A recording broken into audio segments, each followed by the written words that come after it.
Hi, thank you, and it's my pleasure to be. Bonjour à tous, un grand plaisir de vous adresser la parole sur la technique d'Alexandre. L'objectif de la séance, c'est vous donner quelques idées, des messages à prendre en considération sur comment vous devez penser au mouvement d'après la technique d'Alexandre. Moi, j'ai EDS classique, le syndrome de l'air dans l'eau, et je vais vous parler. Alors, j'ai eu deux problème des articulations. Et vraiment, ils me connaissent là au service d'urgence parce que j'avais toujours des problèmes. Et partout, ils devaient coudre mes blessures là où j'ai grandi. La technique d'Alexandre, en ce qui concerne le syndrome de l'air dans l'eau, eh bien, c'est éveiller la conscience du corps, comprendre où vous êtes au niveau de l'espace, où sont les articulations, comprendre quelle est la position adoptée, vous permet de comprendre comment changer les choses pour les améliorer, pour qu'il y ait moins de pression sur les articulations. C'est une méthode d'éducation qui se centre sur l'apprentissage, sur ce que l'on fait pour changer nos habitudes. Les gens qui viennent à la séance, alors on dit on va apprendre, on les appelle les étudiants qui viennent suivre nos leçons, situation d'apprentissage où simplement vous faites attention à ce que vous faites. Comme je l'ai dit auparavant, il s'agit d'améliorer les habitudes du point de vue de la position du corps, savoir ce que l'on fait, savoir comment on pense sur ce qu'on fait, et c'est mettre en considération le corps en syntonie avec le cerveau et le corps. L'un des objectifs, c'est vous donner des options pour utiliser tout en même temps. C'est-à-dire que l'animateur vous enseigne à avoir d'autres possibilités. Vous choisissez de tout ça ce qui vous convient le plus pour réduire la douleur, la fatigue et ne pas avoir d'autres blessures. On apprend l'équilibre, on apprend à augmenter l'équilibre, avoir moins de pression sur les articulations, à activer le soutien nécessaire. Simplement, comme disait Helen, s'il y a quelque chose qui est trop serré ou trop relâché, la technique d'Alexandre permet d'améliorer tout ce qui n'était pas en équilibre. Et quand on avait quelque chose de trop strict, on va se relâcher pour utiliser la méthode d'Alexandre pour nous aider. En général, on utilise, en ce qui concerne le corps comme un tout, c'est-à-dire whole body. Ce n'est pas une articulation, ce n'est pas l'habitude d'une position considérant la tête et le cou. Non, non, c'est tout en considération en même temps. Et voir donc le corps en entier. Et ceci peut être appliqué à toutes les activités, à toutes nos activités, à tout ce que l'on fait. On se centre sur le comment on fait les choses, l'équilibre et la coordination. Et comment améliorer ceci. Par exemple, ceci peut être appliqué au moment de marcher, monter l'escalier, se relever, s'asseoir, se relever. On utilise tout ceci. Et que fait-on quand on se lève, quand on va se relever? Ceci permet d'utiliser la coordination du corps en général. Et on va se centrer sur le comment. Comment on va bouger, ce que l'on pense, comment on va considérer le corps, comment va-t-on s'approcher du corps en entier, comment va-t-on établir, comment va-t-on agir, et ceci. Nous avons des choses à faire en ce qui concerne la façon de bouger. Comment? Alors, l'équilibre. Alors, qu'est-ce qu'on va considérer comme postural balance? Je travaille ici avec une étudiante qui a le syndrome de l'air dans l'eau, et quand elle va monter, quand elle va marcher, je lui apprends à garder l'équilibre. Il faut s'adapter au mouvement sur l'instant. Il ne faut pas se figer et après bouger à partir de ce point. Non, ce que l'on veut, c'est que le corps, d'une façon dynamique, puisse avancer. Chaque fois que l'on va avancer ou l'on va s'asseoir et se relever, que tout se passe sur l'instant pour nous permettre de nous adapter à ce que l'on fait à l'instant, d'une façon adéquate.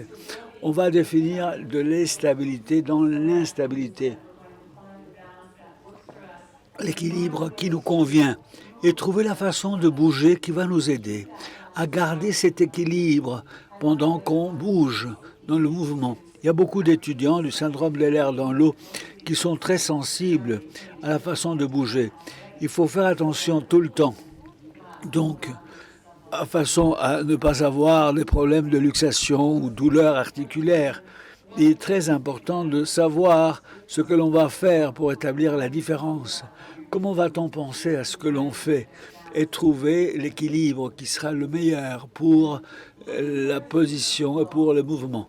Le flou des mouvements dans l'idée des rapports avec l'espace et avec le corps et avec l'environnement. Tout ceci est très important. Moi, ce que je trouvais, c'est que l'intention de bouger vous aide par rapport à l'espace. C'est ce qui vous aide à comprendre votre façon de bouger. How you're moving, comment vous bougez, comment vous décidez de vous mouvoir, de vous déplacer. Alors, ce que vous pensez établit une différence. Vous devez penser d'abord, il faut penser. Il ne faut pas aller d'une façon, vous mettez le pilote automatique, ça va. Non, non, non. Il faut penser à ce que l'on fait, parce que sinon vous pouvez retomber et vous blesser. Il faut reconnaître que, alors, quand on pense à la personne, on est une personne en 3D, 3 dimensions. Alors, bien sûr, dû aux vidéos et parfois miroirs, les gens pensent qu'on est comme une sorte de feuille de papier en 2 dimensions, qu'on n'a pas de donc, 3e dimension. On a 3 dimensions. Alors, vous devez penser au corps comme un système de suspension, où il y a toute une théorie qui s'appelle la théorie. Alors, apparemment, j'ai un petit problème, où vous pouvez penser au corps comme un système de suspension et les os sont ce qui va être trouvé. L'espace et les ligaments et les muscles ligaments vont donner les forces qui nous gardent en forme ou qui gardent la forme. La partie importante, c'est qu'il faut reconnaître ce type de paradigme que chaque fois que vous bougez, chaque fois que vous avancez, chaque fois que vous vous déplacez, c'est la structure en entier qui va être affectée par ce que vous faites. Comme j'ai dit, ce ligament ici, quand je vais bouger, ça va changer la structure en entier. Quand moi je comprime, tout va être comprimé de la même façon. La structure tridimensionnelle, pardon, et ceci est un bénéfice pour nous, car tout ceci doit nous aider. C'est le corps en entier qui va bouger chaque fois, à chaque fois. Et ce n'est pas, par exemple, le genou qui se déplace. Non, c'est le corps. Il faut équilibrer d'une façon dynamique tout le corps, tout le temps. Voilà. Alors, réellement, dans ce sens, avec cette idée de suspension et le corps en entier qui bouge, il faut comprendre le mouvement du corps. Vous prenez par exemple cette bouteille d'eau, et quand je prends ce poids, n'est-ce pas, je pèse le poids, je vois que ça pèse, et je vois que ceci à travers mon système, et je peux contrôler le poids. Ce n'est pas seulement le bras ni l'épaule, parce que l'épaule peut me faire mal si moi je prends tout ceci avec trop de force. Il faut dire, c'est le corps en entier qui va supporter ce poids, et de cette façon, c'est le corps en entier qui va me permettre d'avoir ceci à la main, et je prends la conscience et je prends ceci d'une façon consciente, claire, et ça ne va pas retomber. Quand je trouve l'utilisation du corps en entier dans cette conscience, je peux alors rentrer dans ce qu'on appelle la force de réaction. C'est une force de réaction qui nous mène vers le centre de la Terre, la gravité, on sent la gravité, mais d'autre part, il y a la force qui nous permet de... Alors, par exemple, je voudrais vous montrer ceci, pour vous montrer la réaction de l'attraction quand je laisse tomber la balle. Il y a quelque chose dans la structure de la balle qui permet de... Alors, encore, quand ça arrive au sol, ça va faire un rebound, ça va se relancer vers le haut. Alors, cette force doit passer à travers nous, avoir le système de légèreté au lieu de compression. le système de capacité, le sens de capacité, parce que facilité de mouvement, éliminer la pression sur les articulations.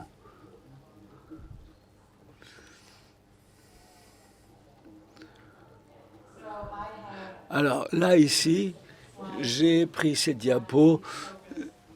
Le docteur a mis la présentation qu'il va faire pour vous montrer les effets de la position. Que se passe-t-il quand on se laisse avec la tête en avant? On voit ici que quand la tête va en avant, même un petit peu, il y a beaucoup plus de force, beaucoup plus d'effort sur le dos et besoin musculaire pour équilibrer le corps, n'est-ce pas? Alors, il appelle ceci, et c'est le système en chaîne où l'on bouge la tête. Alors, quand vous mettez la tête vers l'avant, il y a une énorme force qu'il faut faire avec le dos pour rester debout. Et dans la méthode Alexandre, on l'appelle the head going back and down, la tête qui va vers l'arrière et vers le bas.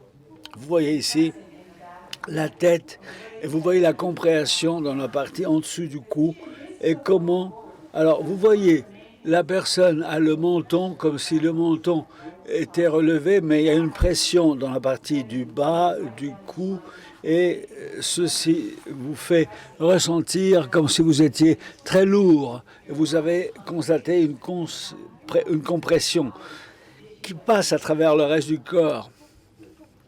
Quand vous faites comme ça, n'est-ce pas? Alors, comment va-t-on rentrer dans ce processus pour améliorer la situation, pour changer la situation? Il est nécessaire de comprendre que d'abord vous devez vous rendre compte qu'il faut changer les choses. Et comment va-t-on changer les choses? Alors, la première chose, c'est de vous arrêter. Reconnaissez. Il faut reconnaître ce qui se passe. Vous pensez. Vous devez... Alors, avec vos consciences, avec l'idée d'améliorer la situation d'une façon spatiale, vous permettez que le mouvement soit fait d'une façon normale, avec cette pensée spatiale qui va réadresser le problème d'une façon adéquate. Et vous pouvez répéter, et de cette façon, vous changez pour le mieux. Alors, comment va-t-on changer? Voilà l'un de mes étudiants. C'est un bel exemple sur comment ce type de pensée peut tout changer. À gauche, c'est comme il était quand il jouait la guitare. Il jouait de la guitare, l'étudiant est venu avec des douleurs au niveau des bras, au niveau du cou. Et vous voyez comment il jouait à Broadway, il jouait 8 ou 9 fois par semaine. Et après de la leçon de la méthode Alexandre, il a changé et maintenant il peut jouer la guitare et il n'a pas de douleur. Plus de douleur, et il y a beaucoup de stratégies, de façon d'utiliser ce qu'il a appris quand il joue de la guitare et quand il marche dans la rue et quand il bouge. Il était incapable, par exemple, de laver la vaisselle, de faire la vaisselle. Et il était dans une situation un peu pas en forme. Voilà une collègue à moi qui a de l'hypermobilité. Au niveau du dos à gauche, vous l'avez, c'est l'aspect qu'elle avait quand elle ne faisait pas attention, quand elle ne considérait pas, n'est-ce pas, sa position. Quand elle pense à ça, maintenant elle peut garder, améliorer sa position. Et maintenant, c'est l'image à droite comme elle est aujourd'hui, à chaque instant. Vous voyez que si elle avait cette idée, s'il va donc considérer que elle peut garder, sinon elle se déplace. Alors elle peut penser la partie du haut vers le plafond. Elle a une idée de s'orienter de cette façon. Elle peut donc étirer donc le dos de façon à ce qu'elle puisse recevoir ce soutien. Alors elle peut débloquer les genoux et elle peut de cette façon, et j'ai fait ça, j'ai trouvé ça avec beaucoup d'étudiants de syndrome d'Ehlers dans l'eau, le fait de bloquer les genoux est quelque chose qui fait du mal à l'articulation. Et ceci fait en sorte qu'elle mette la tête vers l'avant, comme vous voyez ici. To, como Et sur les articulations, on a des moments où, bon, on se sent un peu moins stable, pour ainsi dire. Et c'est fait partie du processus de recherche de stabilité. Parce que, vu qu'on est bancal, eh bien, on va essayer de trouver cette force et on va gagner au fur et à mesure en stabilité, même si c'est vrai que cela demande un peu de temps, où on sera un peu moins instable qu'auparavant. Mais cela fait partie du processus, c'est tout à fait normal. Voilà une autre étudiante qui souffre de SED. Donc, un autre étudiant. Vous voyez la photo quand il est arrivé. On voit qu'il regarde vers le bas. C'est ce qu'il fait quand il essaye d'être vraiment dans une bonne position.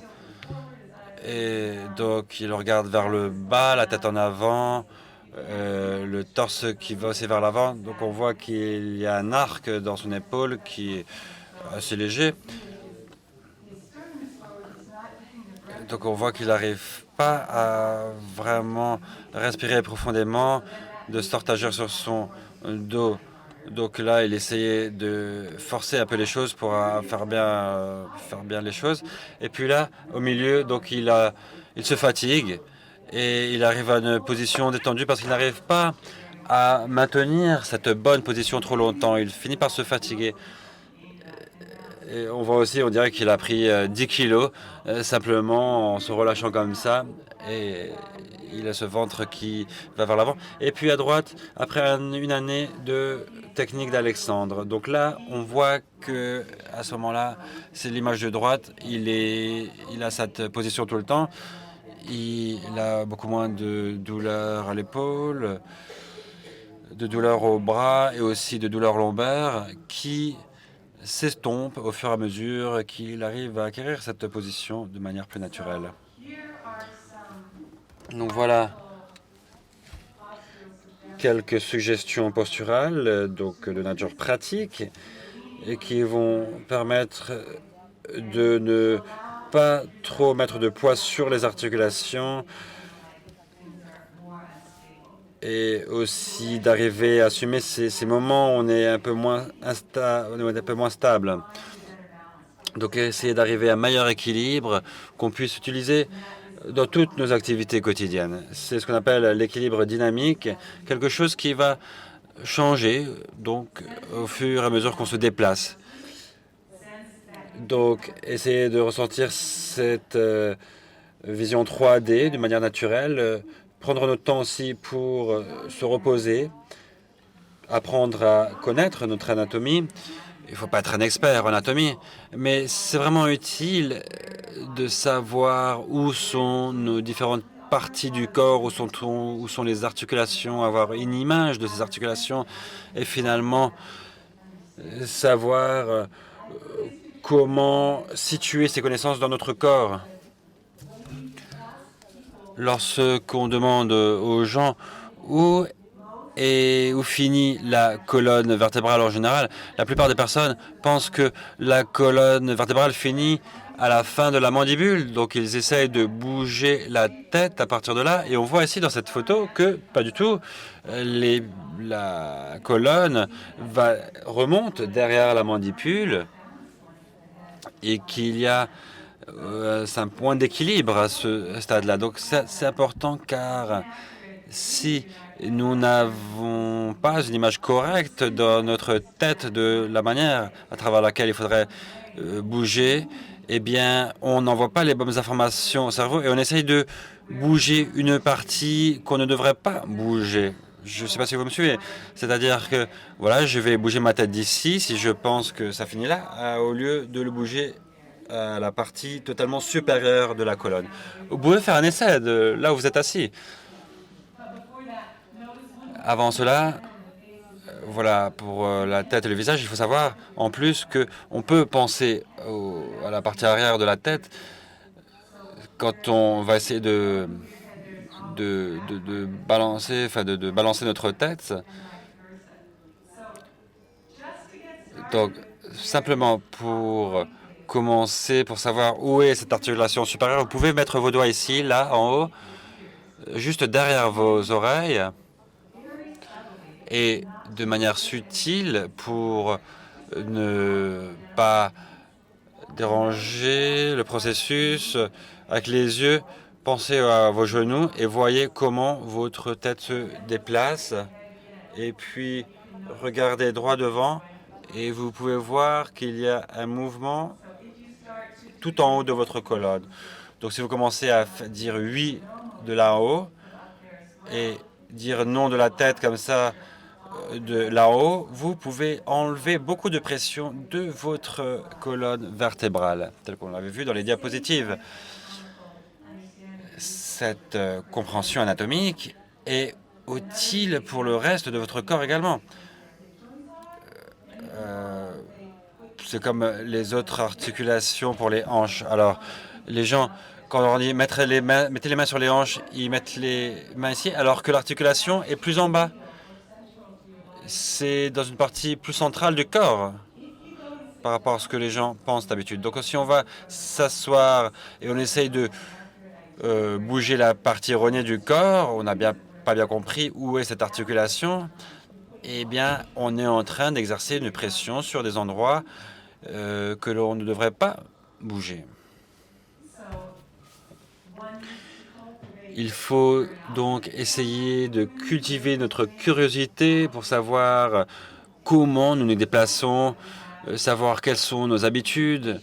Il faut évidemment être patient avec nous-mêmes. Cela prend du temps d'arriver à ces changements. C'est pour ça qu'il faut continuer aussi à développer l'attention que l'on prête à ceci, avoir une vue d'ensemble, savoir que chaque mouvement agit sur l'ensemble de notre corps.